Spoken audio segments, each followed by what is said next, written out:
Bonjour, bienvenue dans la série sur les étoiles.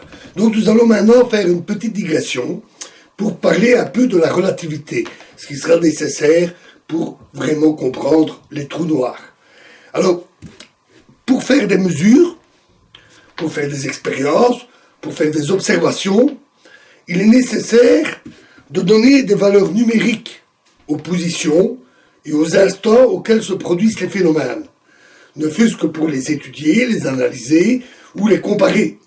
Si je dis j'ai observé tel phénomène dans le ciel à tel endroit, il faut que quelqu'un d'autre puisse me comprendre, comparer à ses propres mesures, etc. Donc, on doit quantifier ces grandeurs. Pour ce faire, on va utiliser des systèmes de repérage, ce qu'on appelle des repères ou référentiels, c'est-à-dire des méthodes qui permettent de donner des valeurs numériques aux positions, directions, instants. Un exemple bien connu, c'est la latitude et la longitude. On donne la position sur la surface du globe en fonction d'un système de repérage, la longitude par rapport au méridien de Greenwich et la latitude par rapport à l'équateur.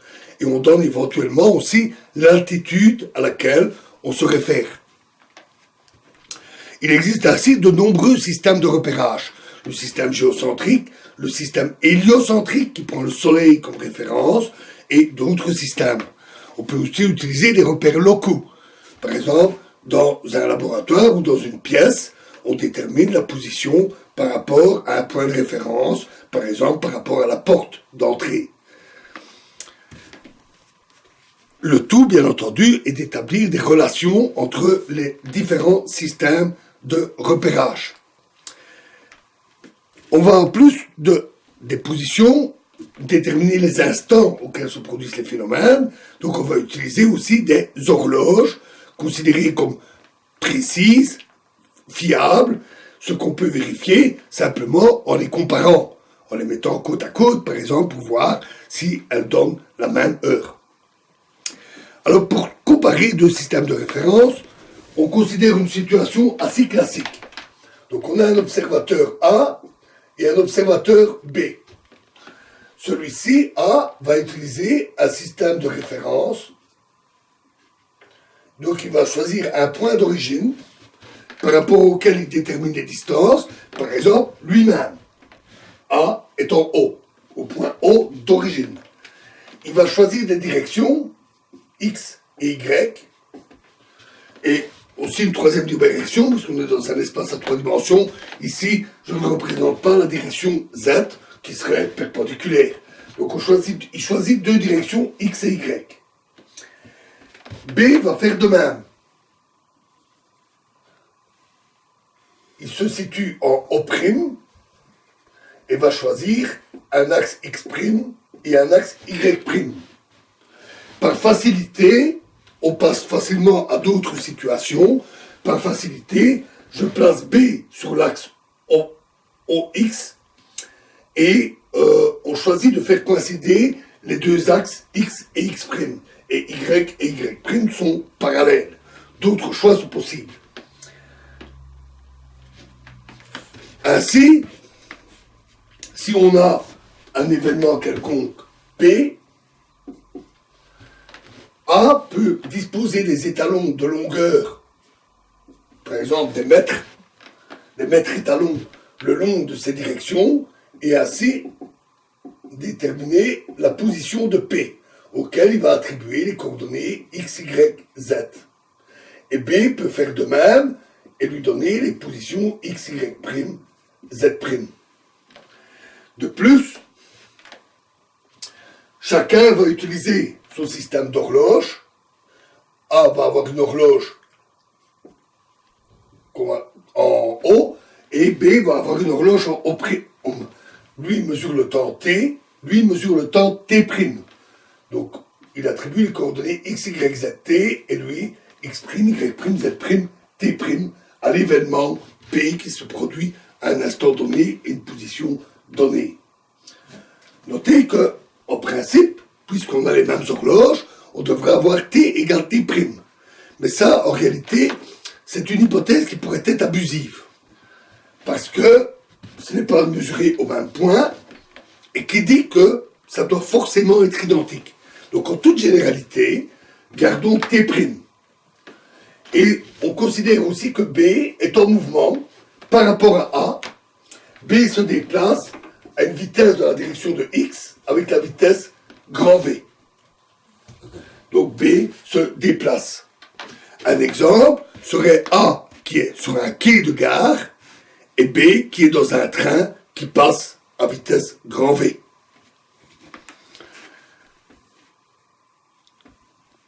Ce genre de manière de faire est très naturel. Parce que lorsque l'on dit par exemple la colline est à 3 km de ma maison, on ne fait jamais que ce genre de repérage. Ou quand on dit la colline est à 45 degrés est du méridien de Greenwich. On prend un repère et on dit il est à cette position. On peut dire aussi le méridien de Paris, qui fut utilisé à une certaine époque dans le temps, avant que tout le monde se mette d'accord pour utiliser comme référence le méridien de Greenwich. Donc B se déplace par rapport à A, c'est-à-dire que O' se déplace par rapport à O, et le système de repérage noté K, celui-là est noté K', K' se déplace à vitesse V par rapport à K.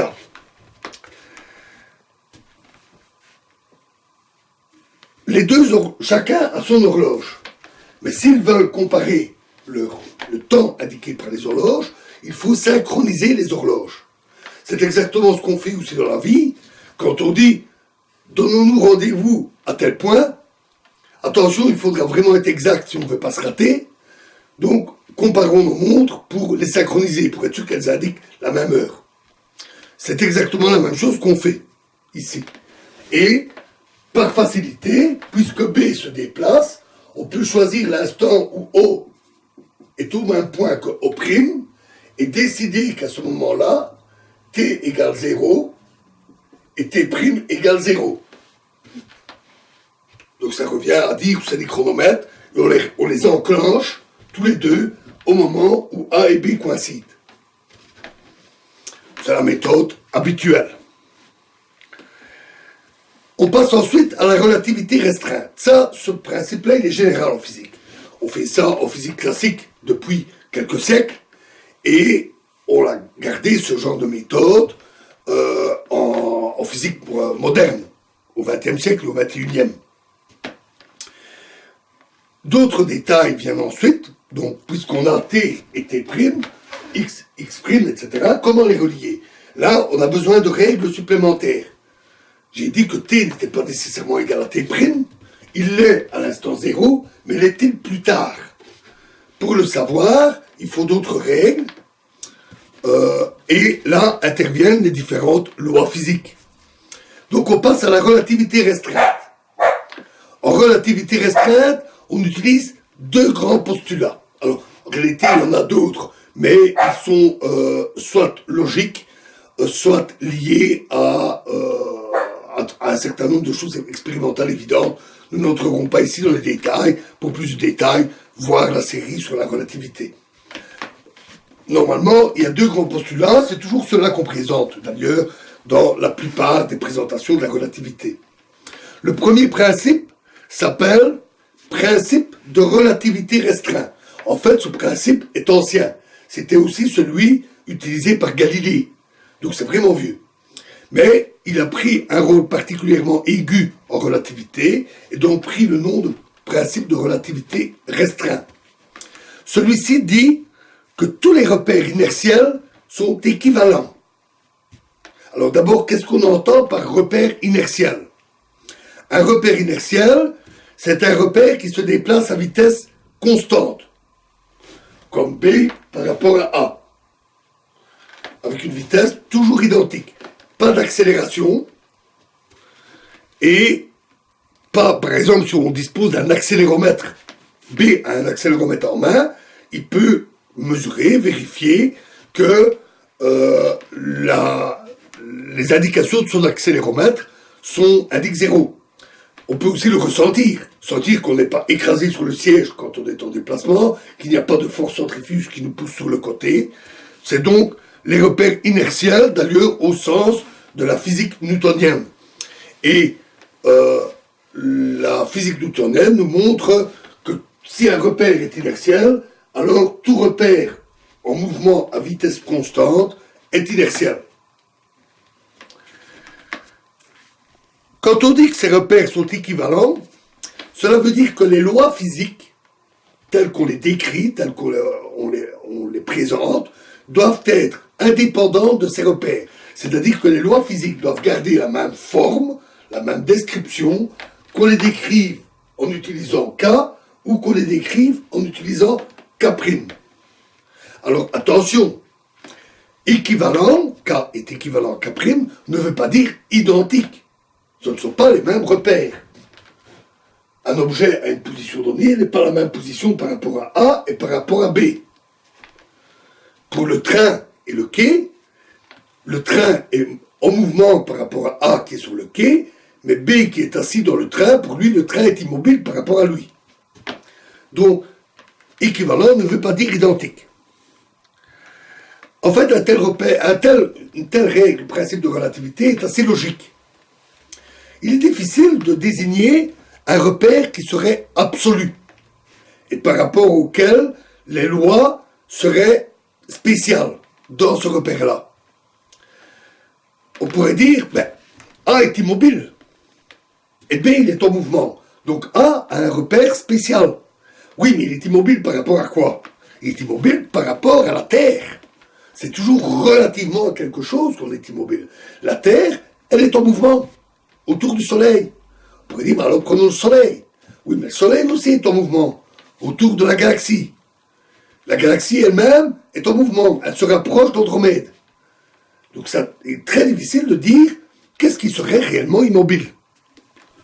Ce n'est toujours que relativement à d'autres choses qu'on est en mouvement ou immobile. Donc il est très difficile d'attribuer un caractère absolu à tel ou tel repère. On a invoqué l'éther au XIXe siècle, et certains en parlent encore parfois. Mais même immobile par rapport à l'éther, c'est immobile par rapport à quelque chose. Donc, le fait est qu'en réalité, les repères absolus n'existent pas. Tout ce qui existe, ce sont des choix arbitraires et humains. C'est un être humain qui décide de dire « je choisis de repérer tous les phénomènes par rapport à ce repère ». Ou je choisis ce repère-là. Ou je choisis les longitudes et les latitudes. Ce sont des choix humains. Et les phénomènes physiques, ils sont ce qu'ils sont. Si B laisse tomber son billet dans le train, il tombe à ses pieds, c'est vrai pour B, c'est vrai aussi pour A. A voit le billet tomber au pied de B. Le phénomène est ce qu'il est. Il ne dépend pas de nos choix. Ce n'est pas parce que nous décidons de mesurer les positions de telle ou telle manière que les phénomènes physiques vont changer. Ils sont ce qu'ils sont. Et donc,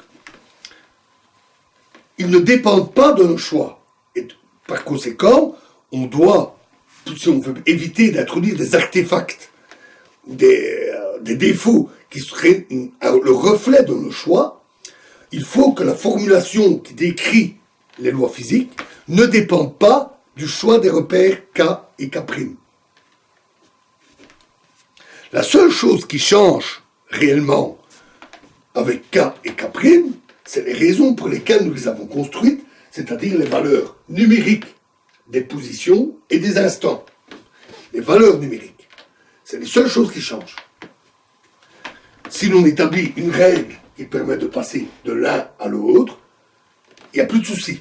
On a une description indépendante des repères. Notons qu'on parle de principe de relativité restreint parce que nous sommes limités aux repères inertiels. On peut avoir des repères qui ne seraient pas inertiels, accélérés. Même au sol immobile, le repère n'est pas tout à fait inertiel. D'abord, il y a la force de gravité, mais il y a aussi des phénomènes tels que la force de Coriolis, le fait d'être dans un repère qui tourne et avec les forces centrifuges, insensibles à notre échelle, au sol, mais qui, par exemple, donnent le sens de rotation des cyclones, qui est différent à l'hémisphère nord et l'hémisphère sud. Mais on peut établir des repères inertiels, le repère au sol est presque inertiel, et donc le principe est d'y restreindre parce qu'on se limite uniquement au repère inertiel.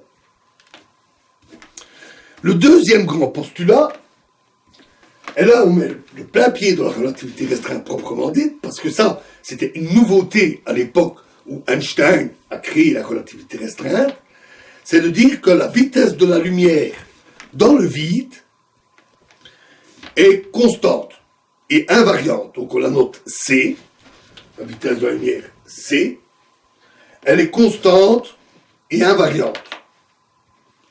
Cela signifie que, puisqu'elle est constante, c'est qu'elle ne varie pas au cours du temps. La lumière se déplace toujours à la même vitesse. Et de plus, elle est dite invariante parce qu'elle est la même pour tous les observateurs. Un faisceau de lumière passe dans le vide. Pour A, il va à la vitesse C. Pour B, il va aussi à la vitesse C. Einstein n'a pas posé ce postulat au hasard. Ça résultait de nombreuses expériences du 19e siècle. On a parlé beaucoup de l'expérience de Michelson et Morley, parce que ce fut sans doute la dernière qui a fait pencher la balance. Il y en a eu d'autres après, mais il y en a eu d'autres avant. Elles sont essentielles. Il faut prendre l'ensemble de ces expériences pour conclure. Depuis, à cette époque déjà en grande partie, et depuis, les vérifications expérimentales de mesure de la vitesse de la lumière dans toutes sortes de circonstances, avec des objets mobiles, immobiles, dans toutes les directions, toutes ces mesures ont été faites avec une extrême précision. Très grande précision. Et ce postulat s'est toujours vérifié. À tel point, il est tellement précis, qu'on a décidé d'utiliser la vitesse de la lumière dans le vide pour définir le mètre étalon au bureau des poids et mesures. Donc on définit maintenant le mètre grâce à la vitesse de la lumière. Notons que ce postulat, en physique classique, il est étrange.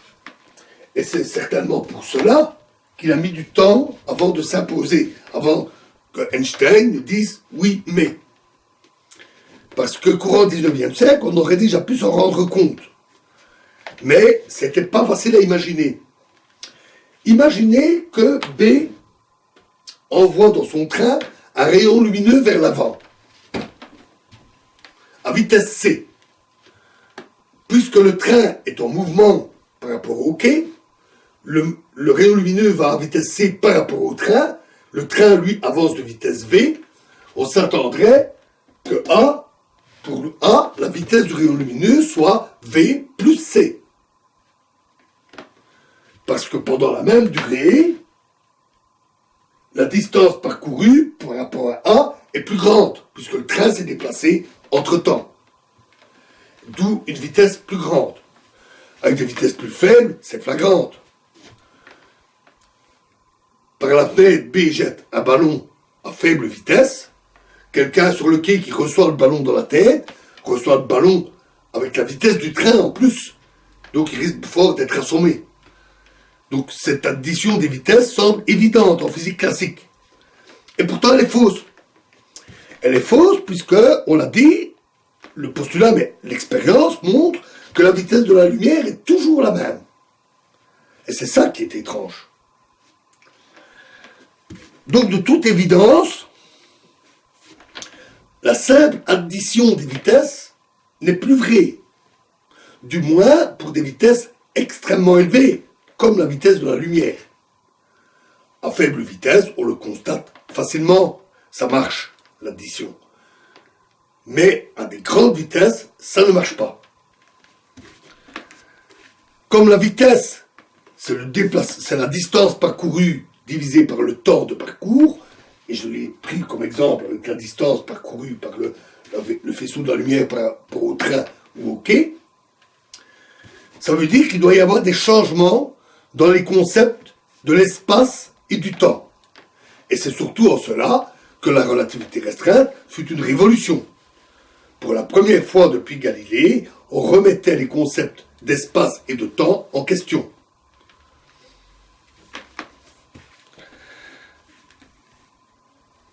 Alors il reste une question. Cela concerne la synchronisation des horloges. Nous avons dit, l'horloge en T, et en haut et en prime, on les synchronise quand A et B se croisent. C'est très bien, mais pour les autres points, prenons P. A lui dit, il se produit à l'instant T. Mais comment le sait-il? Comment peut-il savoir que l'événement P s'est produit à cet instant-là?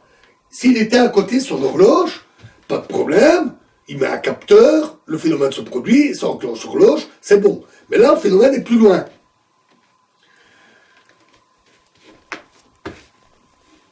Alors, on pourrait, par exemple, dire, plaçons des horloges un peu partout, en tout point, au moins en principe, ou en pensée.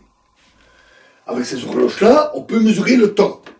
En pratique, dans une expérience, on mettra juste une horloge à cet endroit-là, où on utiliserait une autre procédure. Mais on peut, au moins pour le principe, imaginer qu'on a mis des horloges partout. Il faut alors synchroniser toutes ces horloges. Il existe plusieurs manières de faire. On peut imaginer toutes sortes de manières, telles que déplacer les horloges pour les synchroniser quand elles sont l'une à côté de l'autre, etc. On montre, avec un peu de travail, que ces procédures sont équivalentes. À nouveau, voilà la série sur la relativité pour plus de détails. Ici, nous allons juste voir la procédure d'Einstein, qui est très classique depuis la relativité. A et B ont donc synchronisé leurs horloges. Il reste à synchroniser toutes les autres. Alors A va placer ou considérer les horloges qui sont immobiles par rapport à lui. Ce sont ses horloges, il en met un peu partout, et elles sont toutes immobiles de son point de vue. Il peut le vérifier facilement en mesurant la distance d'une horloge et en constatant que cette distance ne varie pas au cours du temps. Pour synchroniser l'horloge, il peut envoyer un signal de son horloge centrale vers cette horloge afin de la synchroniser. Et c'est ce qu'on fait dans la vie courante. On envoie des signaux entre les différentes horloges, que ce soit par onde radio, par fibre optique, etc., par satellite, pour synchroniser les différentes horloges. Quand on téléphone à l'horloge parlante, le signal, c'est le signal téléphonique, qui nous dit, l'horloge parlante indique telle heure. Ici, on parle de phénomènes où la vitesse de la lumière intervient. Donc on doit être précis. Donc il va considérer que son signal a une certaine vitesse, une vitesse V connue. Le plus simple, le plus rigoureux, c'est d'utiliser ce que nous savons. Le premier postulat nous dit la vitesse de la lumière est toujours C. Donc utilisons un signal électromagnétique, lumineux, à vitesse C. Si l'horloge est à la distance D, alors la lumière va mettre un certain temps, D divisé par C, très court en pratique, pour atteindre l'horloge. Et donc, quand on lui dit il est 1 heure, le signal arrive, l'horloge qui reçoit le signal sait que ça a pris par exemple 1 seconde de plus pour arriver jusqu'à lui. Et donc l'horloge peut être réglée à 1 heure et 1 seconde. Et de cette manière, A peut régler toutes ces horloges immobiles. B peut faire la même chose. Alors il ne va pas utiliser les horloges de A parce qu'elles sont en mouvement par rapport à lui. Il va utiliser ses propres horloges. Il va disposer ses propres horloges un peu partout et les synchroniser de cette manière aussi par rapport à lui. Et donc, au final, puisqu'on avait synchronisé les deux horloges centrales, toutes les horloges sont synchronisées. Un des avantages de cette méthode, c'est qu'elle respecte le principe de relativité. Chaque repère est équivalent, et donc chacun procède de la même manière pour synchroniser ses horloges. À partir de là, on fait des déductions. On fait des expériences de pensée ou des calculs plus rigoureux et on détermine toutes les conséquences auxquelles cela conduit. Et par exemple, les relations entre les coordonnées x, y, z, x', t', etc. Les relations, pour vous donner le nom, pour passer de là à là, ou inversement, s'appellent les transformations de Lorentz.